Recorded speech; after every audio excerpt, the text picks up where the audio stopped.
Hello dear student, welcome back to the channel. आज हमारा topic रहेगा, सबसे पहले हम देखते हैं हम एग्ज़ाम कौन से कवर कर रहे हैं। UPPSC, GDC, GIC, TGT, PGT, UGC net, JRF, DSSP, EMRS, assistant professor exams को हम यहाँ पे कवर कर रहे हैं, जिसमें हमारा सब्जेक्ट है पॉलिटिकल साइंस या आप सिविक्स कह सकते हैं। अगर आप इन एग्ज़ाम्स के लिए प्रिपेयर कर रहे हैं तो ये लेक्चर वीडियो आपके लिए काफ़ी बेनिफिशियल है। अभी जो हमारा रीसेंट एग्ज़ाम होने वाला है वो है यूजीसी नेट जेआरएफ का। दिसंबर 31 से स्टार्ट हो जाएगा। जब डेट अनाउंस होगी तो आपको बता दिया जाएगा किस दिन आपका पेपर पढ़ रहा है। बट नोटिफिकेशन जो आया था 31 दिसंबर से आपके एग्ज़ाम्स स्टार्ट हो जाएंगे और 7 जनवरी तक ये एग्ज़ाम्स होते रहेंगे। UPPSC, GDC, GIC, TGT, PGT, UGC net, JRF, political science subject से अगर आप प्रिपेयर कर रहे हैं तो आप चैनल को लाइक, सब्सक्राइब, शेयर करें, चैनल से कनेक्टेड रहें और अपनी प्रिपरेशन यहाँ से स्टार्ट करें। आइए देखते हैं आज का हम अपना लेक्चर वीडियो कि किन किन क्वेश्चंस को हम यहाँ पे अटेम्प्ट करने वाले हैं। हमारा फर्स्ट क्वेश्चन है, संयुक्त राष्ट्र संघ द्वारा कौन सा वर्ष प्रथम मानवाधिकार वर्ष के रूप में घोषित किया गया? यूनाइटेड नेशंस ऑर्गेनाइजेशन के द्वारा कौन सा वर्ष प्रथम मानव अधिकार वर्ष के रूप में घोषित किया गया? Which year was declared the first human rights year by the United Nations? Option 1 1963, Option 2 1966, Option 3 1968, Option 4 1970. Which year was declared the first human right year by United Nations? तो इसका सही आंसर होगा option 3 1968। Option 3 is right answer 1968। Option 3 is right answer. और 1968 में संयुक्त राष्ट्र संघ के द्वारा पहली बार मानव अधिकार वर्ष के रूप में 1968 को घोषित किया गया था। तो इसका सही आंसर है 1968। ये आपको याद रखना है, ये फैक्चुअल डेटा है। नेक्स्ट क्वेश्चन देखिए, संयुक्त राष्ट्र आम सभा द्वारा प्रथम निशस्त्रीकरण दशक घोषित किया गया। संयुक्त राष्ट्र आम सभा द्वारा प्रथम निशस्त्रीकरण दशक घोषित किया गया। The United Nations general assembly declares the first decade for डिसआर्मामेंट।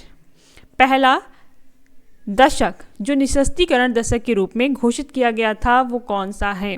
Option 1 1950 to 1960, Option 2 1960 to 1970, Option 3 1970 to 1980, Option 4 1980 to 1990। हमें बताना है कि पहला डिसआर्मामेंट ईयर या डिकेड कौन सा था। तो इसका सही आंसर होगा ऑप्शन 3 1970 to 1980। 1970 से 80 का जो समय था वो निशस्त्रीकरण दशक के रूप में घोषित किया गया है।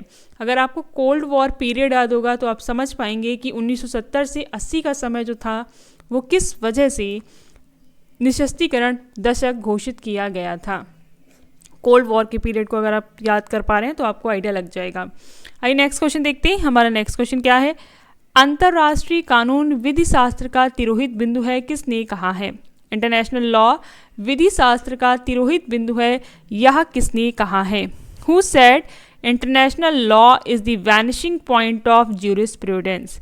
Who said international law is the vanishing point of jurisprudence? Option 1 Holland, option 2 Henry Maine, option 3 Austin, option 4 Garner.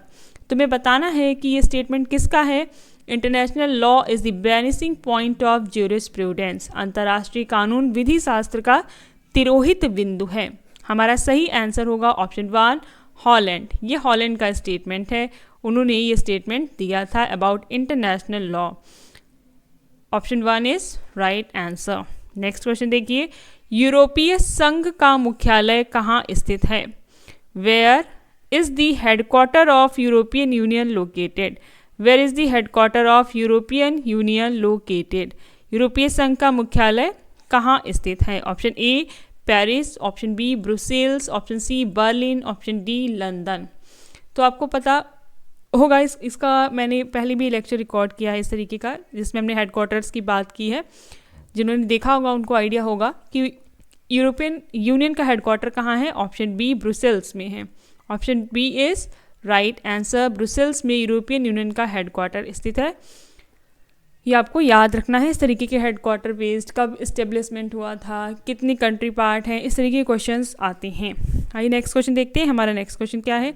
Social static पुस्तक किस दार्शनिक ने लिखी है? Which philosopher wrote the book social statics? Option A Herbert Spencer, option B Jeremy Bentham, option C Mill, option D Rousseau. हमें बताना है social statics पुस्तक किस दार्शनिक ने लिखी है। तो इस क्वेश्चन का सही आंसर है option A Herbert Spencer. Option A is right answer. ये हर्बर्ट स्पेंसर की बुक है। सोशल स्टैटिक्स किसने लिखी है? तो इसका सही आंसर होगा option A Herbert Spencer. Next question देखिए। हमारा नेक्स्ट क्वेश्चन क्या है? वर्ड सिस्टम थ्योरी किससे संबंधित है? वर्ड सिस्टम थ्योरी किससे संबंधित है? World system theory is related to option A Immanuel Wallerstein, option B Kenneth Waltz, option C Grotius, option D Nye. तो इसका सही आंसर क्या होगा? वर्ड सिस्टम थ्योरी जिसे विश्व व्यवस्था सिद्धांत कहते हैं, जिसमें कोर, पेरीफेरी इनकी बात करते हैं, सेमी पेरीफेरी, तो ये वर्ड सिस्टम में आता है। ये कॉन्सेप्ट किसके द्वारा दिया गया है? Option A Emmanuel Wallerstein is right answer. इस क्वेश्चन का सही आंसर है option A Emmanuel Wallerstein. Option A is right answer. आइए नेक्स्ट क्वेश्चन देखते हैं। हमारा नेक्स्ट क्वेश्चन क्या है? शीत युद्ध कोल्ड वॉर के दौरान आयरन कर्टन शब्द का प्रयोग किसने किया था? Who used the term iron curtain during the Cold War? Who used the term iron curtain during Cold War? Option A Roosevelt, option B Churchill, option C Truman, option D Kennedy. आपको बताना है जो cold war period था उसके दौरान iron curtain शब्द का use किसने किया था? तो इसका सही आंसर होगा ऑप्शन बी चर्चिल। किसने किया था? ऑप्शन बी चर्चिल ने किया था। Option B is right answer. आइए नेक्स्ट क्वेश्चन देखते हैं। हमारा नेक्स्ट क्वेश्चन क्या है? ब्रिक्स समूह का पहला शिखर सम्मेलन कब हुआ था? ब्रिक्स समूह का पहला शिखर सम्मेलन कब हुआ था? When was the first summit of the BRICS group held? Option A 2006, option B 2008, option C 2009, option D 2010। तो इस क्वेश्चन का सही आंसर होगा ऑप्शन सी 2009। ब्रिक्स समूह का पहला जो शिखर सम्मेलन हुआ था वो 2009 में हुआ था। Option C is right answer. आप हमें बताएं कि ब्रिक्स को कब बनाया गया था और ब्रिक्स में टोटल कितने मेंबर हैं। मैं एक हिंट दे देती हूँ कि जो ब्रिक्स है इसमें जितने वर्ड्स जितने अल्फ़ाबेट हैं उतने ही मेंबर्स इसके पार्ट हैं, 5 मेंबर्स। आपको बताना है कि वे कौन कौन से हैं। आइए नेक्स्ट क्वेश्चन देखते हैं। हमारा नेक्स्ट क्वेश्चन क्या है? परमाणु अप्रसार संधि से अलग होने वाला प्रथम देश कौन सा था? Which country was the first to withdraw from nuclear non-proliferation treaty?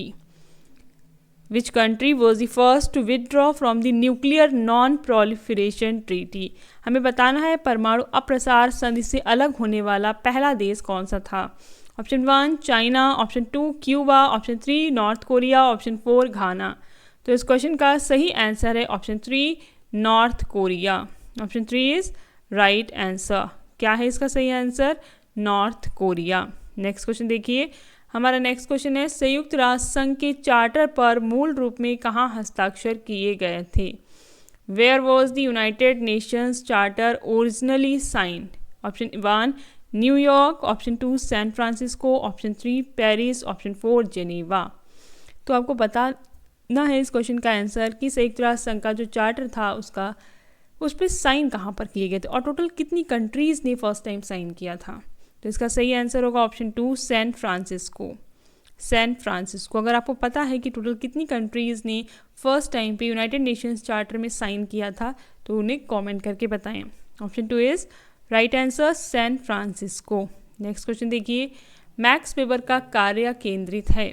Max Weber's work focused on option 1 राज्यों के संविधान पर, ऑप्शन 2 विधिक संरचना पर, ऑप्शन 3 सरकार की वैधता पर, ऑप्शन 4 सरकार के प्रकार पर।